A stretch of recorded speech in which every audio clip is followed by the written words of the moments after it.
Hi friends, இன்னைக்கு நம்ம Indian கவர்மெண்டோட டாக்ஸேஷன் சிஸ்டம் பத்தி தெரிஞ்சுக்கலாம். இந்தியன் கவர்மெண்ட்ல வந்து income tax, GST, corporate tax 3 வகையான டாக்ஸ் இருக்கு. இந்த 3 வகையான டாக்ஸ் மூலமா தான் இந்தியன் கவர்மெண்ட்டுக்கு 55% வரி வருவாய் வந்துட்டு இருக்கு. அதாவது இந்தியாவுக்கு வரக்கூடிய மொத்த பட்ஜெட் ரெவன்யூல 55% இந்த 3 வகையான வரிகள் மூலமா தான் வருது. சரியா? அதுல நம்ம இன்கம் டாக்ஸ் அண்ட் ஜிஎஸ்டி பத்தி நம்ம இப்போ டீடைலா பார்க்கலாம். இப்போ இன்கம் டாக்ஸ் அப்படிங்கிறது நம்மளுடைய வருமானத்துக்கு வரி கட்டுறது இன்கம் டாக்ஸ். அந்த வருமானம் வந்து நம்மளுடைய சேலரி மூலமா இருக்கலாம், அல்லது பிசினஸ்ல வர ப்ராஃபிட்டா இருக்கலாம், இன்வெஸ்ட் பண்ணியிருக்க பணத்துல இருந்து வரக்கூடிய வட்டியோ அல்லது கேபிட்டல் கெயினாவோ இருக்கலாம். இதுக்கு வரி கட்டுறது தான் இன்கம் டாக்ஸ். இப்போ இந்த இன்கம் டாக்ஸ் வந்து நமக்கு ஒரு 3 விதமா நம்ம பிரிச்சுக்கலாம்: TDS, TCS and advance tax.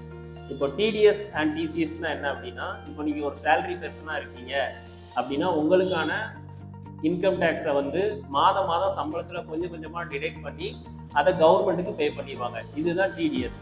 At the same time TCS அப்படின்னு நீங்கள் பார்த்தீங்க அப்படின்னா, நீங்கள் வந்து ஒரு கார் வாங்க போகிறீங்க அப்படின்னா உங்கள்கிட்ட கூடுதலாக 1% டேக்ஸ் கலெக்ட் பண்ணி கவர்மெண்ட்டுக்கு கட்டிடுவாங்க. இதுதான் டிசிஎஸ். அப்புறம் அட்வான்ஸ் டேக்ஸ் அப்படிங்கிறது என்ன அப்படின்னு நீங்கள் பார்த்தீங்க அப்படின்னா, இப்போ நீங்களுக்கு வந்து ஒரு நிதியாண்டில் உங்களுக்கு வந்து வருமான வரி வந்து 10,000 ரூபாய்க்கு மேலே செலுத்த வேண்டியிருக்கு அப்படின்னா நீங்கள் வந்து கண்டிப்பாக அட்வான்ஸ் டேக்ஸ் கட்டியாகணும்னு ஒரு ரூலே இருக்குங்க. ஸோ அந்த அட்வான்ஸ் டேக்ஸை நீங்கள் ஒரு நிதியாண்டில் 4 குவார்ட்டராக பிரித்து ஒவ்வொரு குவார்ட்டருக்கும் ஒரு பர்டிகுலர் பர்சன்டேஜ் வந்து அட்வான்ஸ் டேக்ஸாக கட்டியிருக்கணும். ஸோ அட்வான்ஸ் டேக்ஸ் மூலமாகவும் கவர்மெண்ட்டுக்கு வந்து இன்கம் டேக்ஸ் போய் சேருது. சரி, ஓகே. இனிமேல் வந்து நம்ம ஜிஎஸ்டி அப்படின்னா என்னன்னு பார்க்கலாம். ஜிஎஸ்டி அப்படிங்கிறது வந்து நீங்கள் ஒரு ப்ராடக்டை வாங்கும்போது அல்லது ஒரு சர்வீஸை வாங்கும்போது அதுக்கு கட்டக்கூடிய வரி தான் ஜிஎஸ்டி. நீங்கள் ஒரு காரோ அல்லது ஒரு டூத் ப்ரஷோ அல்லது நீங்கள் பெட்ஷீட்டோ எந்த ஒரு ப்ராடக்ட் வாங்கினாலும் அதுக்கு ஜிஎஸ்டி உண்டு. சரியா?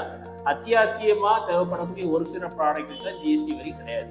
இந்த ஜிஎஸ்டி வந்து நீங்கள் பே பண்ணக்கூடியதை அந்த சப்ளையர் வந்து உங்கள்கிட்ட இருந்து வாங்கக்கூடிய கடைக்காரர் வந்து நெக்ஸ்ட் மந்த், அதாவது அடுத்த மாதம் 20ஆம் தேதிக்குள்ள வந்து அவர் கவர்மெண்ட்டுக்கு பே பண்ணிடுவார். இப்படி ஒவ்வொரு மாசமும் ஜிஎஸ்டி மூலமாகவும் கவர்மெண்ட்டுக்கு வருவாய் கிடைக்கும்.